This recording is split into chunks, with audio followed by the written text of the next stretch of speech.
Yeah. I love my HBCU. And boy, I love it, love it. I love it, love it.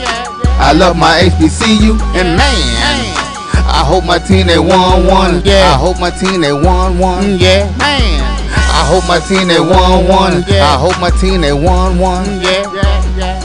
I tune into the HBCU Sports Lab to see if my team won or lost. If they lost, I'm quiet as a mouse. But if they won, keep tab. I'ma do the dab, yeah. Dr. Cavil, he know what he be talking about. Mike and Charles, they know what they be talking about. They compress the analytic data with the hip hop. If you know them like I know them, they gon' tell you if your team, if they won or lost, and who the ball.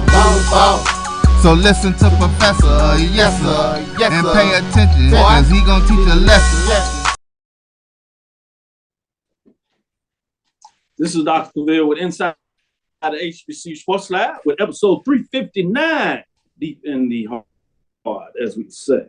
Welcome to episode 359, Inside the HBCU Sports Lab radio show and podcast, the show that is covering the sporting HBCU all things HBCU sports for institutions large and small. From the NAIA to the NCAA, we share insights and information on HBCU sports culture, HBCU athletic aesthetics, and facilitate the story of HBCU athletic programs in the business of HBCU sports. I'm your host, Dr. Kenyatta Cavil, along with my co-host, Mike Washington and Charles Bishop. Mike Washington is still on assignment. He promised he'd be here Thursday.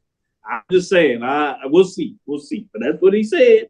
So Mike with the polite mic drop today. Yeah, he did get a polite mic there. We'll wait until he gets on to tell you. But the dude is traveling in hiding first class. And I ain't talking about just first class tickets. We'll let him tell you about that. We're filming from our home studios in Center's live Caseway 12:30 a.m. studios with the Texas Radio Hall of Famer. That's multi-Hall of Famer Ralph Cooper in the beautiful home of Texas Southern University. And we have none other than clinical professor moving up to tenure professor, it seems, A.D. Drew. I just got news from the board. Drew, I'll break it here today. Drew, they voted in favor of all the paper that we sent in from the provost office, things and all the writings that go back and forth. They voted to approve everybody that went up tenure, and you are now tenure professor, no longer clinical. So you're pretty good. Associate professor with tenure. That's significant there. You get health benefits now. and this is all I'm gonna say on that. There's a joke in that statement that you just made, Dr. Cavil, talking about our paperwork going through and getting signed. But I'm not gonna touch that joke on this episode. I appreciate you. We did promise that before we jumped on this, so well done. You stuck to it. With that being said, Charles, how you doing today? Doing well. I want to send a shout out to any of my class that drops in tonight. You might get a little credit this upcoming week. FPMT 476. So definitely want to send a shout out to my class, History of HBCU Athletics class. Now I see you have the book for the instruction in the background. Yes, this is your book that you should be in right now. So. Not right now, Charles. As soon as we get off. Right, as soon as we get off. There are papers coming due. So man, both of y'all are off to a great start in terms of your academic pedigree. With that being said, today's episode of Inside the HBCU Sports Lab is sponsored by THG Agency LLC. THG Agency is a company that provides sporting and educational consulting and data analytics. Let me give a shout out to all the lab listeners out there. I know a lot's going on. I appreciate you taking your time and coming on over to check what we're going to say. We're going to give you some actual basketball talk. We can do the mid-majors on Tuesday, as you know, today, and we'll get into mid-majors on Thursday. Stick with us. A lot of good action, some major updates to the poll ranking, some changes, some big dogs went down, if you would, in terms of the MEAC. You might even call it some upsets in the SWAC, not maybe as big as that, but they did occur with an undefeated team going down in the SWAC for their first loss of the conference season So pretty good stuff going on, and we'll get into that. Before you do that, no, we're going to open on some news of the day. We're going to stick again on the athletic framework. So Bowie State University removes the interim tag from Kyle Jackson, named head football coach. This is coming out of CIAA. Bowie State University has removed the interim tag from Kyle Jackson's title, named him the 10th head coach in the program history of the Bulldogs since football was reinstated in 1972, as announced by the Vice President of Intercollegiate Athletics and Recreation, Clyde Dalty Jr., on Monday, January 23rd. Quote is saying, "It is with great Bulldog pride that we begin the next chapter in the BSU football with the hiring of Kyle Lamont Jackson as our next head football coach," end quote, said the AD there, VP of Athletics. Now, let me stop right there before we get into it. We'll get into our break, but before we do that, I also wanted to talk a little about Quinn Gray to Albany State. I know we talked about this already, but you can go to HBCU Game Day, where they have an interview with him directly, where they titled it with Quinn Gray to Albany State represents a return to the HBCU culture, if you would. In the midst of coaching chaos, Quinn Gray, Albany State is an important return to HBCU football culture. We once knew it. We've seen it across the landscape, really over the last 2 years when coaches move came up. But it's a nice interview with Quinn Gray that really talks about how he was looking forward to this opportunity.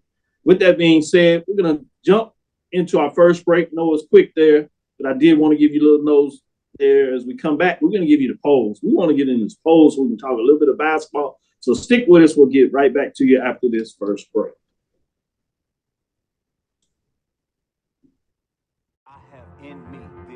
Support the Black College Sports Network so we can continue to provide you coverage. Go to myjbn.com/support and be a part of the Black College Sports Network. They can follow their dreams. Let's get back to getting ticks instead of watching flicks. Before we can safely get out there, we need the facts on COVID-19 vaccines. Visit getvaccineanswers.org so you can make an informed decision for yourself and for your crew. Charmin Ultra Soft has so much cushiony softness, it's hard for your family to remember they can use less. Sweet pillows of softness. This is soft. Holy Charmin. Oh, excuse me. Roll it back, everybody. Sorry. Charmin Ultra Soft is so cushiony soft, you'll want more, but it's so absorbent, you can use less, so it's always worth it. Now, what did we learn about using less? You gotta roll it back, everybody. We all go, why not enjoy the go with Charmin? Since 2002, Empowerment Resources, Inc., a nonprofit organization, has empowered more than 1,500 youth and adults in Duval and surrounding counties through its programs Journey into Womanhood, Girls Mentoring, Life Skills for Teens, and parenting education coaching. To get involved with programs, volunteer, or donate, visit www.empowermentresourcesinc.org. Follow us on social media, facebook.com/empowerment.resources and instagram.com/empowermentjax.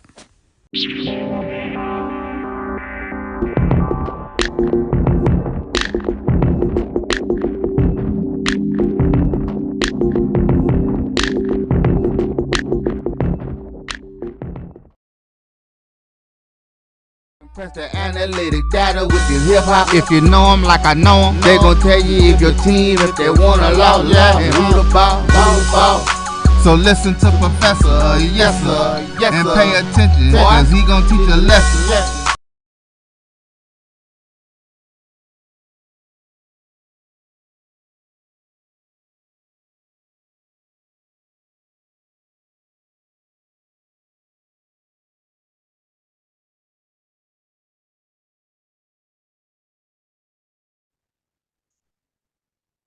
This is Dr. Neal with Inside the HBCU Sports Lab. I want to get into the major division polls.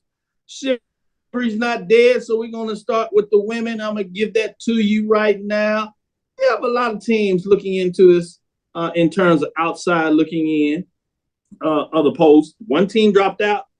Prairie View had a tough overtime loss, and then they got pounded by Alabama A&M. Or at least late in the game. They were playing with them, going back and forth, a couple of runs and things of that nature. But Prairie View A&M Panthers, after getting a major upset, they go on the road, and we told you to look out. That's always a tough trip, I should say. Similar when you go to the Texas two-step, you go to the Alabama side of the conference, if you would. It's a tough trip, and now obviously you add Florida. So you go those significant long-distance trip.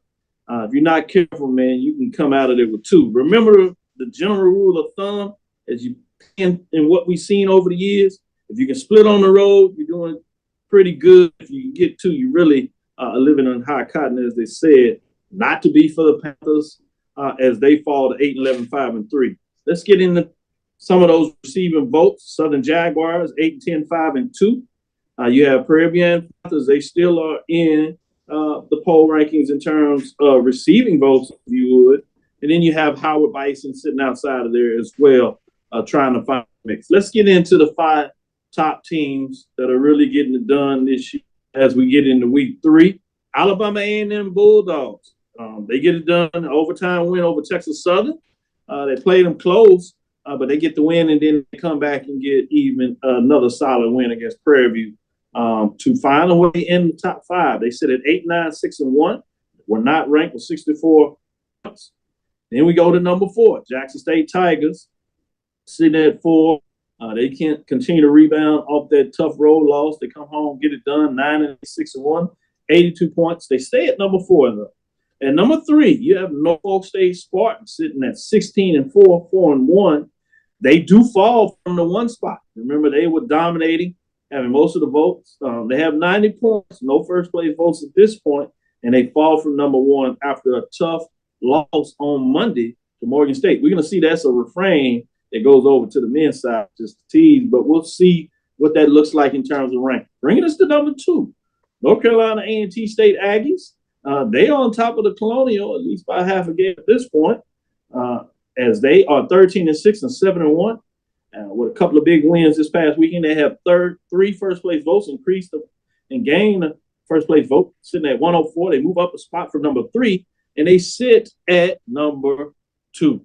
At number 1, Morgan State Bears take over the number 1 ranking for the first time this year.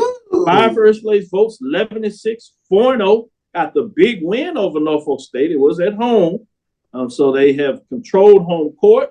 Quietly, methodically, they've gotten it done, non-conference-wise, but everybody was focused on Jackson and Norfolk State, rightfully so. But when they got their chance, they made their statement. We'll see if they're able to continue to move forward and hold on to the number 1 spot, because now you were the hunter. Now you become the hunted. It's a different feeling when you sit at the top. But they moved from number 2, and they certainly earned it as they get it done this week. Let me go to you, Charles. What are your thoughts on the top 5 on the women's side for the major division in week number 3? A&M, big week for A&M, going 2-0 this weekend. But that win over Prairie View, that opened my eyes a little bit with regards to Alabama A&M. I kind of written them off a little bit after they made the Mississippi swing. And they were basically drugged by Jackson State. But for them to fight and claw back in and get back in number 5, kudos to Alabama A&M. A&T was the team I was expecting to bump up to number 1. But for Morgan State, that was a big win over Norfolk State. I got to give them credit for them to vault into the number 1 spot. Like you said, it's a little bit different now that you become the hunted. That's a different mindset of being the hunter. So kudos to Morgan State. That was a big win over Norfolk State. Good stuff, good stuff. Eddie Drew, what are your thoughts? Well, I'm looking at your top 5 poll and compare that to the power ranking that we did on Sunday. And it's the same 5 teams. The one that you feel a little vindicated about that let everybody. Yeah, I got you. Yeah. Good stuff. And probably were it not for Norfolk State's loss last night, they would probably be the same 5 teams in the same order that we had on Sunday night. That's correct. That's correct. But I do question. I'm like Charles. I question Morgan over A&T. 4-0, undefeated in conference does look good. Give Morgan State all this props. No disrespect to Morgan State, but I think A&T both in conference and out of conference, has played a slightly tougher schedule. And they've got, obviously they played 2 more games, but they're 7-1 in that conference. May actually be better than a 4-0 in the MEAC. No disrespect to the MEAC, but the Colonial Conference is a little bit of a higher rated conference and a tougher conference. So I would have put A&T in the number 1 spot after the Norfolk State loss. Got to keep Jackson above A&M, if nothing more than else, because of the head-to-head. Even with the records being similar, 8-9, 9-8, there's really not too much of a difference like that. But Jackson State with the head-to-head, I think that is correct having them in the one spot ahead of them. I like where you think. Both of y'all pretty general. Y'all seem to know what you're doing. You know, it's hard to pick on you, even though I tried on Sunday. But I guess. But I think you're right. There is an argument that you can push for A&T. I think what you see here with the voters is that sometimes it's hard to make that jump over a team, particularly when that team beat the former number 1 team. And that's another. So I think there was a lot of credit going to that. And what I like about the polls when we do it is just continue to win, coaches, players. You continue, you control it. Continue to win, and you'll find a way to get it done. Let's talk a little bit about that in terms of your thoughts of the play. In general, what are some of the matchups that stood out to you over the weekend? Obviously, we talked about Morgan State defeating Norfolk State 57-46. Central got a big win over Maryland Eastern Shore. Howard has looked like they rebounded a little bit and maybe straightened the ship. We'll see what that means, 62-58. Obviously, those were the Monday games. On Saturday, Howard failed to Morgan State and really got beat up a little bit there, 71-49. So they needed that win on Monday to kind of right the ship just in split, as we say. Norfolk State had a close one. Maybe this was an indication of what was taking on. They went on the road to Coppin State, and they just got out 49-43. What are your thoughts, either whether it's at the MEAC or you're looking at the SWAC? You can talk about any of those things that match up. Actually, the one that kind of caught my eye was you had a bunch of teams going into this weekend that were 1-loss teams, and the Bethune v. Jackson State game was the one that I really kind of caught my eye, because I wanted to see if Bethune was a team that was, trending in the right direction, and where did Jackson State come? I mean, with regards to their program, how did they come out of that Texas two-step with that loss? But they came out with a resounding statement, if you will, this past weekend with big wins over Bethune-Cookman and Florida A&M by sizable margin. So it kind of kept me in the know that Jackson State is still the team that everybody's still chasing in the SWAC. I tried to tell everybody, listen to me last time he was on the show coming back Monday when everybody's like, well, no, I watched that game. Prairie played really well in that game, and you could tell they're emotional and just outplayed them that particular game. But it wasn't like you saw bad things other than the turnovers to Jackson State. And obviously that's something you can focus on. The game that you're talking about with Jackson State and Bethune-Cookman, that was an 82-60 game for those that hadn't seen the score and just realized they won. Obviously, Alcorn defeated FAMU 72-60. Pine Bluff took down Southern 70-53. Pine Bluff maybe trying to right the ship. Alabama A&M started, as I said, with Texas Southern 72-69 to get out of overtime. And then we had the overtime down in Montgomery with Alabama State getting it done against Prairie View 77-74. And Grambling getting it done over Mississippi Valley. On Monday, obviously, you had the reciprocal of those games, but you had Jackson State making another statement, defeating FAMU 70-51. So 2 20-plus point victories. You had Southern rebounding and defeating Mississippi Valley 74-43. Pine Bluff over Grambling 64-57. Grambling started off really hot, but they've fallen on hard times of late. Alcorn defeats Bethune, so they take 2 losses on the road, 58-49. Alabama A&M takes care of Prairie View, as we said, 66-55, and Alabama State over Texas Southern 81-73. Drew, either the MEAC or the SWAC. When you look at the major division, what stood out to you? You might even want to talk a little bit about A&T, some big victories as they were able to continue to roll. Tennessee State still struggles a little bit, splitting in terms of what they're looking at. What are your thoughts in terms of the women major division with some of these scores and matchups, basically? Well, with A&T, with the success that they're having in the Colonial, this may be the year where we see a third HBCU get into the tournament. Because obviously, you're going to have the MEAC and the SWAC champions, but what's to say A&T doesn't win the Colonial the way they've been playing? Now, we know the Colonial is going to probably try to do everything they can to not have A&T win the Colonial, but, it is what it is. And correct me if I'm wrong, Howard is the defending MEAC champion. That's correct. When is Howard going to step up and act like they are the defending MEAC champion? They have not been consistent this year. They got drubbed by Morgan. And if you remember the last couple of years, Morgan Howard battles were epic on the women's side for the last 2 years. And right now, you still got Norfolk, you've got Morgan, but it's like Howard, it has dropped from first tier to second tier right now. So when are we going to see Howard? Howard needs to take care of their business against the bottom half of the MEAC, and they got to get both of those games on the return trip where they play Norfolk and Morgan later on this season, because they are 0-2 against those teams thus far. You talk about A&T. They do the Friday, Sunday matchup. So A&T hosted Stony Brook and defeated them 68-60. But then they traveled to Hampton on Sunday. Ended up being a tough matchup. Went to overtime, but A&T comes out and gets it done 75-70 to maintain the conference standing with just one loss. Go ahead, Charles. Power rankings wise, CIAA conference versus the MEAC.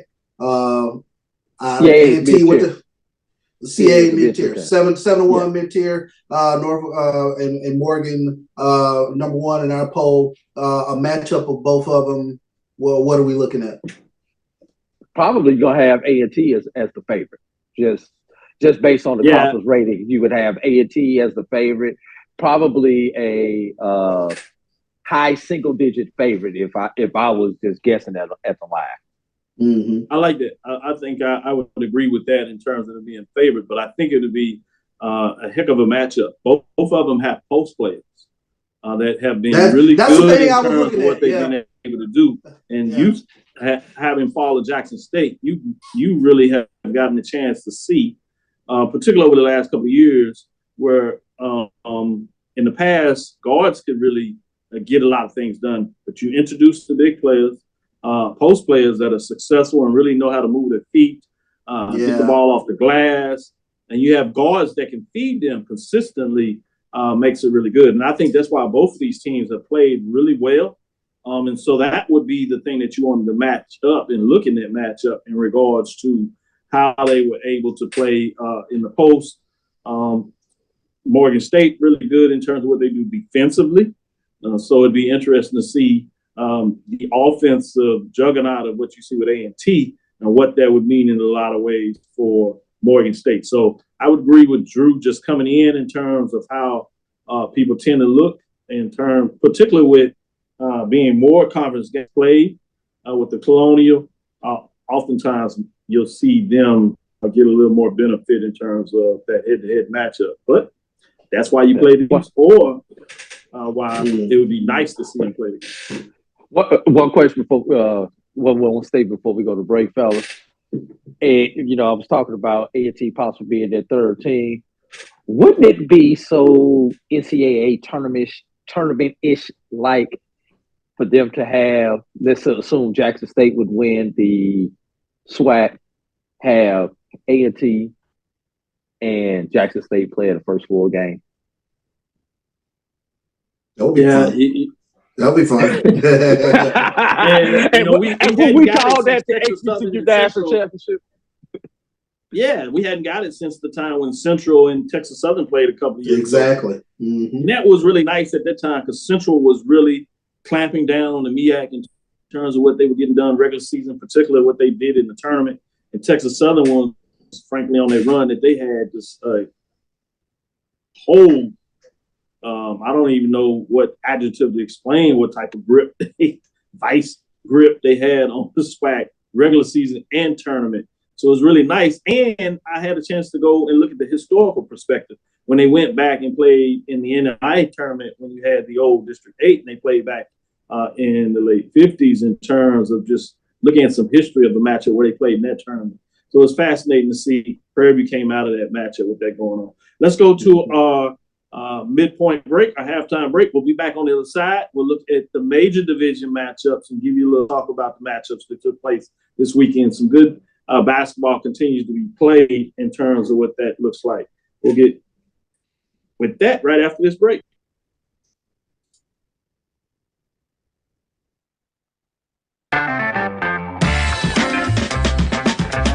Your ad could be ran here.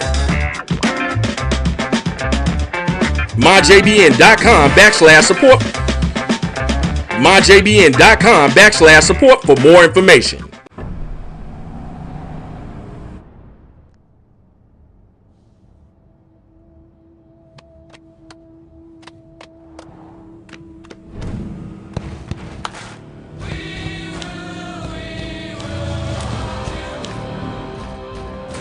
The new GMC Sierra with hands-free driving offers the most advanced and luxurious pickup in its class. Yeah, it rocks. From novice to aficionado, find yourself here. High quality cigars plus personal customer service. Slow Burn is Waco's only mobile cigar lounge, featuring a meticulous, curated collection of premium cigars. Visit our website, www.slowburnwaco.com. That's www.slowburnwaco.com. Supermarket sushi, really? No. Wait, Troy, you work here? I'm never not working. Like Head & Shoulders Scalp Shield technology, up to 100% dandruff protection, even between washes. Never not working, huh? Oh, Troy, you're such a good teacher. Yeah, I know. Never not working. Never not working.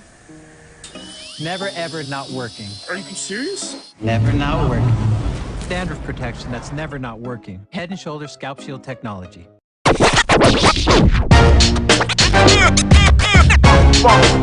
It's like a loop machine. All around town, people trying to get down. Press the analytic data with your hip hop. If you know them like I know them, they gon' tell you if your team, if they want a lot, and who the ball. So listen to Professor, yes sir, and pay attention, cause he gon' teach a lesson. This is Dr. Cavil with Inside the HBCU Sports Lab. As we get into the major division for the men for week number 3, yeah, 2 teams drop out. So we got new players. And we got a new number 1. So listen closely. A lot going on this week. We have even more receiving votes. So you're starting to see teams maybe not separate themselves. There's a lot of different actions. So we got some stuff to kind of work through and work out, as they say, on the men's side. Receiving votes. Tennessee State Tigers at 11 and 10. They've fallen on tough times. They're at 3 and 5 in the conference play. They did split. Got a win there. 22 points. North Carolina Central Eagles had a tough loss as they split this weekend. They're at 10 and 9, 3 and 2, 23 points. Also receiving votes, Norfolk State Spartans, if you would, as they are at 13 and 7, 3 and 2 with 25 points. Grambling State Tigers are outside of the top 5 at 12 and 7, 5 and 2, 35. So a couple of teams that really had great starts to the season. As you get at least to the midway point in the SWAC, we're getting towards the threshold in the MEAC, have fallen out of the top 5. Just to let you know how tough it is to be in the top 5. Talking about falling out, the 2 teams that have fell out of the top 5, Norfolk State Spartans dropped out of the top 5. Just a couple of weeks ago, they were number one. They've had 2 losses in the last 10 days, if you would. And so they're outside, sit at 10-9, 3-2 in the MEAC. Yes, 2 losses in MEAC play in terms of what they are. 13-7, I should say, and 3-2. North Carolina Central Eagles was one of the teams you thought was going to maybe fight Norfolk State for the number one regular season champion, if you would, are at 10-9, 3-2. They had a tough come from behind home loss to a team that will sit at the top of the polls. Let's get into it and see what y'all think. At number 5, you have Morgan State Bears that took down Norfolk State for their second loss of the conference. They are at 11-9, 4-1, 76 point. Previous ranked 3, they dropped to 5 as they got it done in terms of what took place there. At number 4, you have Southern Jaguars, 10-10 on the season, 6-1. 2 first place votes, 82 points. They moved down from number 1 as they split this weekend with a tough loss in terms of what's going on there. Let's move to number 3. Here comes the Braves. They took that open season loss to Jackson State, and they've run off 5 straight wins, including some tough ones on the road. So they sit number 5. They were not ranked. Now they jump in the top 5, sitting at 9-10, 6-1. 2 first place votes, 86 points. So they're getting it done when you talk about what they were able to do there.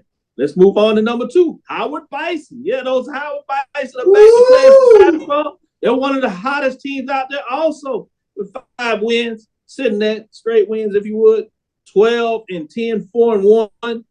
Had a major upset at Norfolk State last week, and they continue to roll. 3 first place votes, 98. They move up 4 spots from number 5 in terms of what's going on this past weekend. So I wanted to make sure you understood that in terms of what took place there in terms of some of these key matchups. When you look at Morgan State, they lost to Howard that is sitting at number 2. I wanted to make sure people realize that. 88-56. Now, Morgan State did bounce back and defeat Norfolk State in one way. They pretty much dropped Norfolk State outside of the polls, just to give you some indication there. But guess who's number 1? Maryland Eastern Shore Hawks. We had heard about this program so long, and they rocking and rolling quietly getting it done. They're sitting at 10-8, 4-1, and they got 4 first place votes, not ranked, and jump in the polls all the way to number 1 with 111 points. They take down Central on the road 59-58, and that is after they bounce back and they take down South Carolina State on the road 76-60. Their previous loss in terms in conference play was their first game in conference when they lost to Norfolk State 57-46, but they've run it off since there. They defeated Howard 82-73. Delaware State 68-66. Maryland, South Carolina State 76-70, and just defeated North Carolina Central 59-58, as I said. 4-1 in conference play. That's your new number 1. Take it and leave it. I'm going with you, AD Drew. Woo! I told you I had something fire. I want to see what you say about this one. Get your calculator out. Where's your computer? I'm almost speechless on this one, Dr. Cavil. Almost speechless. First of all, you did pause, so you were speechless for a minute. I got you. Yeah. I like it. Yeah, that was a very pregnant pause. That was a 9-month pregnant pause right there. There was no creamies on that. Yeah. First of all, damn you, Alcorn State. And great run that you have had in the SWAC. But were it not for Alcorn State, Dr. Cavil, do you realize this would have been the first time all season that you would have had every team in your poll not upside down? Alcorn State was the only team in this poll that was upside down. So damn you for Alcorn State for your non-conference record. All you had to do was get one more, and then would have been the first time. Hopefully next week. Now I say this, now next week everybody will be upside down. So you know how that goes. But looking at this, Maryland Eastern Shore. I'm still trying to scratch my head on that one, Dr. Cavil. Four straight. And let me get it straight. Alcorn actually has won 6 straight. I understand your justification for having Maryland Eastern Shore up there, but I'm supposed to get into you like you got into me. Despite the head-to-head with Maryland Eastern Shore over Howard in the conference opener, I still can't say. I guess this: Howard has more sexy victories than Maryland Eastern Shore. They do. So, as a human voter, we all love our sex. So that's the that's why I would have had to go with Howard over Maryland Eastern Shore.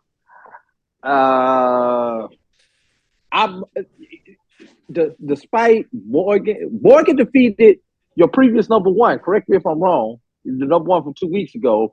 Norfolk was like number 3 last week, and they now sit. That only got them to number 5, Dr. Cavil.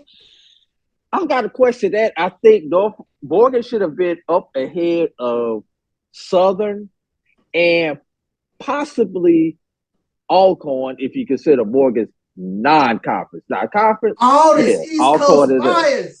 I'm not doing East Coast bias. I'm really not trying to get the East Coast bias. You asked my opinion. I'm giving my opinion. I'm just throwing out things. If I would have put pen to paper or finger to keyboard, Dr. This really has thrown him off. I am glad I did not see this before I put this on the screen. That's all I'm gonna say. Go ahead, y'all. The great Davey Whitney is looking down right now, shaking his head. The Wiz is shaking his head. Alcorn has won 6 in a row. 6 in a row since that early elbow to Jackson State. Landon Bussey has not had. Dominic Bruton is somewhere shooting threes right now.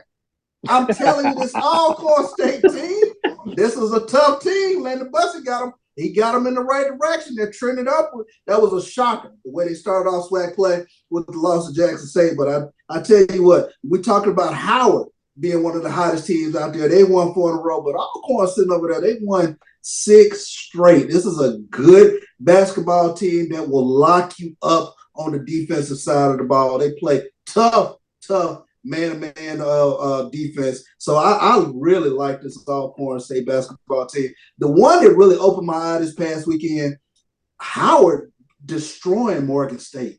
That was, golly, I did not see that coming. Yeah. When you talk about beating a team and then Morgan State flipping that back around and beating Norfolk State last night on ESPN2, it said a lot to me about this Howard basketball team. But I probably still would have had Alcorn in front of him, despite the upside down overall record. So we in agreement. Southern is behind Morgan, don't y'all? We are in agreement on that. Yeah, I think Southern's behind Morgan. I really love Morgan State scoring. Isaiah Burke can fill it up. Maybe I can see that. Maybe it's that. But Southern was number 1. You haven't fallen all 5. Yeah. Yeah. Well, shoot, you had Norfolk fall all the way out.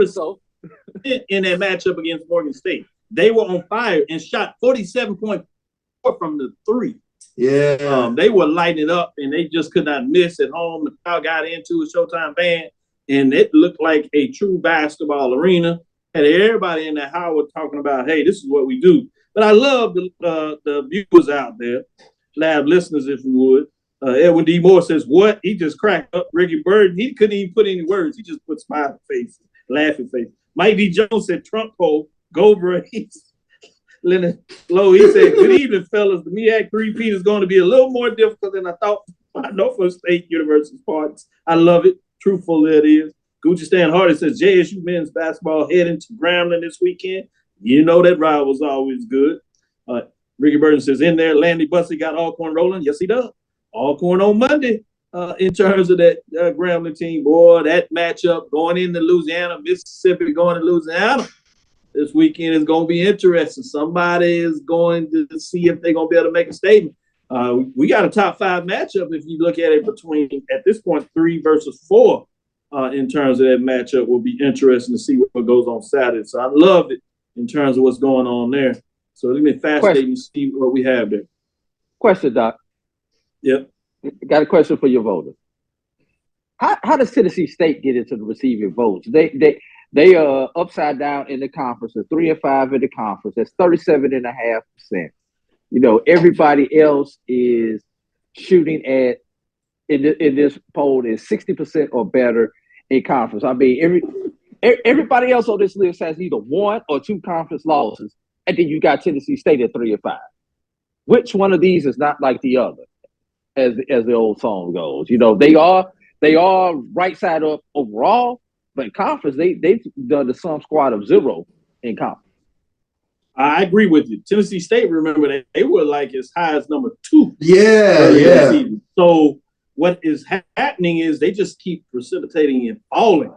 If they continue the route they're doing, you won't have to worry about them, AD Drew. They will be outside of the receiver vote. So it's a great point you make. And what it was, they just started so high. It's just taking them a time for gravity to do what it needs to do with this team, unfortunately, because they are falling like a hard rock. Let's get into our last break. We'll come back on the other side, tell you some games, talk about a little bit. We've done a little bit, so we'll look forward and tease out some games that you have coming up this weekend. I think we touched on that a little bit too, but we'll close out to say what to look at, talk about Mike D. Jones and his Alcorn Braves with Whitney, and see if they can continue and make that statement with a top 5 matchup as they hit the road again. Can they continue to do what they're doing and show, yeah, we mean business? I love this matchup in terms of these teams right here. They're going to go at it. Both of them are 6-1 coming in that matchup, and somebody's going to come out holding a piece of that first place, at least after the first half of the season for the most part.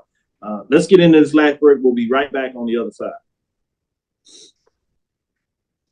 Great stuff. Thank you guys for what you do for HBCU athletics. This is a fantastic avenue for all of us. This is our ESPN, so we love what you guys do. Brian, AD, Roy, all you guys at BCSN. We really appreciate what it is that you guys do for us.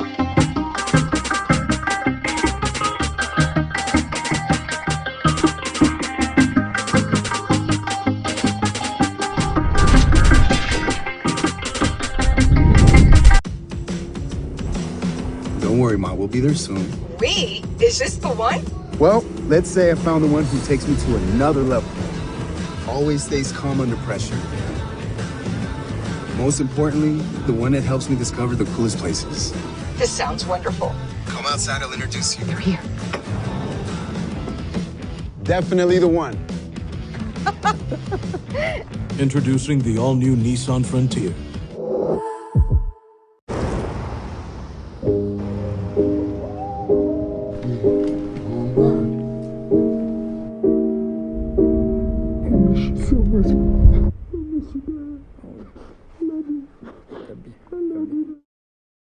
At CDW, we get speed as the new currency of success. Our team spends way too much time tending to outdated applications and software when they should be focused on driving application agility and innovation. CDW Amplify Development Services modernizes software and application development to help accelerate innovation and digital transformation. So you mean building new applications, UI, and mobile interfaces? Well, you said you needed to innovate more quickly. Oh, so he's a listener.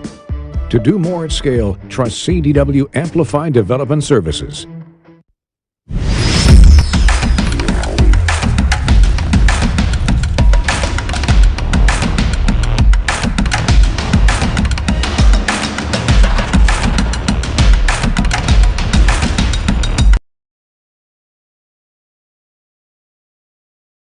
Press the analytic data with the hip hop. If you know them like I know them, they gon' tell you if your team, if they wanna lose, and who the ball. So listen to Professor, yes sir, and pay attention, cause he gon' teach a lesson. Man, this Dr. Cavil with Inside the HBCU Sports Lab with Professor Drew. See, I took off the clinical. Professor Drew. Professor Bishop in the house. He got his tenure promotion. Became ratified by the board. With that being said, I want to get into Brandon King. Oh, Brandon King. and I'm sure he's making a statement for a lot of Tennessee State faithful out there. Tennessee State hadn't put two good back-to-back games since December. We are in trouble. All I can say is, thankfully, y'all not in the SWAC. Because if y'all in the SWAC, then you would have to worry about HBCU teams, SWAC teams busting your head to the white meat. At least you can say it's historically white college. I don't know. Maybe that means something. Anyway, yeah, it kind of looks good, Brandon. Keep up. Keep doing your thing. Keep doing your thing. With that being said, let's get into some of these matches this weekend. What's going on? The big one in the SWAC. We got a big one in the MEAC as well on the men's side. We'll look at the women's side as well. We got 2 top 5 matchups this weekend. 2 top 5 matchups this weekend. In the SWAC, you'll see it on Saturday with Alcorns traveling to Southern. You got 9 and 10. They sit at 6 and 1 in the conference. Brave. You got the Jaguars at 10 and 10, sitting at 6 and 1. Both of them have 2 first place votes. Somebody's got a chance to really make a statement with this 3-4 matchup this weekend. The other one you want to consider is in the MEAC, which is a top 5 matchup. It has the number 1 team going on the road with Morgan State playing really well. So you got 11 and 18. Both teams were winning records overall, which is always nice. 11 and 18 going up against 11 and 19. As Charles kind of alluded to earlier, this is maybe a chance for the Hawks to really make a first major statement with one of the brands that have been playing well in the MEAC over the last couple of years, particularly this year with Morgan with some big wins. Sitting at 11 and 9, number 5 in the poll, and sitting at 4 and 1. So both teams are 4 and 1. So we got first place on the line in both conferences in the men's side this weekend. Starting with you, Charles, which of the game are you going to be watching? The good thing is you got one on Saturday and one on Monday, so you really can watch both. Yeah, no doubt. I mean, Alcorn and Southern, I mean, that was going to be a real rim rocker when you talk about 2 teams that can score, but they play such great, intense defense. If you're a fan of defensive struggles and guys really having to work to get their shots, that's the game for you. And then, of course, Maryland Eastern Shore at Morgan State Monday, January 30th. That one I'm definitely going to keep my eyes on because I'm looking forward to this matchup when you talk about Maryland Eastern Shore and Isaiah Burke. Like I said, that guard, he can really fill it up. I enjoyed watching him last night against Norfolk State because they couldn't stop it. Yeah, good stuff there. Drew, what are your thoughts? I want to throw this in. I had those 2 games, but you have a game that you can watch on ESPNU or ESPN Plus. Was North Carolina Central, Norfolk State. Now, both of these teams have winning records, so in terms of that, it's an impressive matchup. Sitting at 10 and 9, the Central 13 and 7. Both teams just dropped out of the poll, so they're gonna really want to get this. It's on Monday as well, so they got games on Saturday where they first have to start. But you have only a day before these 2 top teams are playing, and they want to stay in the hunt. You got both teams at 3 and 2 in the conference. So this ultimately becomes a really big game because it could eliminate a team based on how things are traversing right now, or projecting, if you would, at this point in the season. What are your thoughts on any 3 of these matchups, or do you want to go off the grid and give me another? Dr. Cavil, you just professionally stole my thunder with the Central Howard game because that was the one that I was going to talk about that. I said Central Norfolk State, so that's another good one. You right? Yeah, another good one. Saturday, you got Central and Howard. Howard with 1 loss in conference, Central with 2 losses. But this is Central that we're talking about, Dr. Cavil. So this is not like this is South Carolina State, no pun intended, with that. So that's one that I am definitely interested in. And that game is on the U, Dr. Cavil, on Saturday, 6 o'clock in Burke, at the Burke. Switch it over to a couple of other games. Which set of colors are you going to have on Saturday, Dr. Cavil, with Prairie View and Texas Southern? Great question. I have a great answer. I hope I will have on black. You know, this is a time when you can come in. In some cases, you can wear your alpha colors. You have black and old gold. I won't put on the gold. I'll just have black because it's going to be a funeral for somebody. I promise I get the biggest kick AD out of doing both schools' alma maters. I did that during football season. I stood for one, they stood for the other. I love it. Everybody just looks at him too, like they confused. They be like, is he just a nice guy, respectful? What's going on? Just say nothing but respect, y'all. Nothing but respect. Yeah. I also want to say on HBCU Go on Saturday, 12:30 and 3 o'clock, you have Jackson State at Grambling for that doubleheader. Nice matchups, particularly when you talk about the rivals, so you know they're going to go with each other. And both of them want to stay in the hunt, so it becomes an important game. Then you get to go to FAMU, which is always nice as been part of the SWAC. You get to go down to Tallahassee. This is becoming a rivalry game on football, so we'll see what it means on the basketball side. On Monday, the 5:30, 8 o'clock game is Alabama State at FAMU for the doubleheader. Alabama State got a big win over Prairie View. FAMU is starting to get a little bit together. They play really good defense, but have some troubles scoring. Can they do a little more at home? We shall see. So there's some other games to think about when you start looking at some of the women's matchup.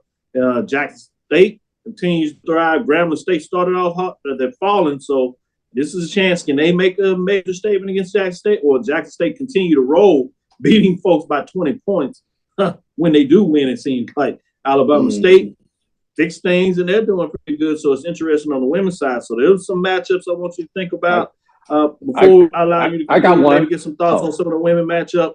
I did want to say Tennessee State, can they get off the mat? They play the first place team right now on Thursday is Southeastern Missouri State Redhawks. So it'll be interesting to see, can they find a way? The thing about Tennessee State, while they have 5 losses, the top of the conference, they're only behind by 2 games. The top 6 teams, all have a record of 5-3. So they're only 2. So they beat up on each other. Yeah, so they just beating up on each other. So I did want to throw that in there to give you some indication of what's going on there. So that's a little bit, think about it. Let me get paused before we look at some other matches. What are your thoughts on the women's side or what I just talked about with Tennessee State? I'm gonna put this one out there. Just want to see what the atmosphere is Saturday in Alabama State and Bethune in Daytona.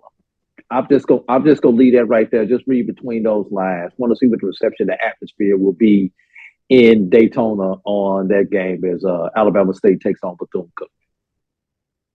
That's a good point. Good point when they come back home first time.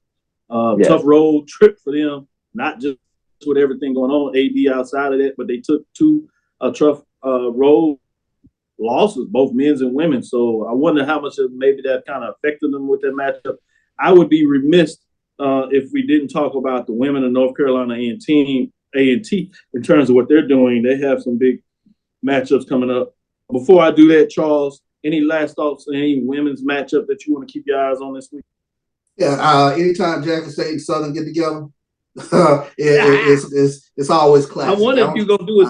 I don't care if it's Tiddlywinks. It's gonna always be a classic. So looking forward to it. Good point when you talk about that as well. Last thing I'll do here before we shut it down, giving that love, if you would, to North Carolina A&T as they continue to push forward and get it done. In a lot of ways, their next game is on Sunday, where they have Charleston that is 89 coming in to Greensboro, where the women of North Carolina A&T, the women's basketball program, sit at 13-6. To give you some love there. A lot of good stuff going on, a lot of good basketball being played. Make sure you get out and check out your teams. If you're in an area and you don't have your team, go and see some HBCU basketball. Whether that is at the Division I, major division level, go check it out. On Thursday, we'll give you some updates and give you some good action in return of what's going on with the SIAC, CIAA. Those races are heating up, as well as some Gulf Coast Athletic Conference as they get it done. And you got to make sure you keep your eyes on Langston, Tougaloo, that are outside of the HBCU conference at the NAIA level, that are playing some high-level basketball in the top 25 in terms of what they're doing. So we want to keep our eyes on that. With that being said, thank you for listening to Inside the HBCU Sports Lab. Make sure you share our podcast with your friends and colleagues. I am Dr. Kenyatta Cavil, the Dean of HBCU Sports, coming from inside the lab in the College of HBCU Sports with Mike Bosch and Charles Bishop, and the newly minted Associate Professor with tenure, A.D. Drew. Again, Again, we want to thank you for listening to Dr. Bill's Inside the HBCU Sports Lab with Mike Washington and Charles Bishop every Tuesday and Thursday at 6 o'clock Central Standard Time. We look forward to Thursday giving you some more updates on the basketball, both men's and women's. Follow me, Dr. Kenyatta Cavil, on Twitter, Facebook, and Instagram. DrKenyatta Cavil. That's DrKenyatta Cavil. Inside the HBCU Sports Lab 1 on Twitter, Facebook, and YouTube is Inside the HBCU Sports Lab. Make sure you share, like, download all the information you can in terms of what we're going on, celebrating 25 years of Black College Sports Network. You know what to do. Keep us going. With that being said, dream big, continue to move forward. We will talk with you soon. Charles? Of course. AD Drew? Lecture. Dismiss. Well, holla. Great stuff. Great stuff.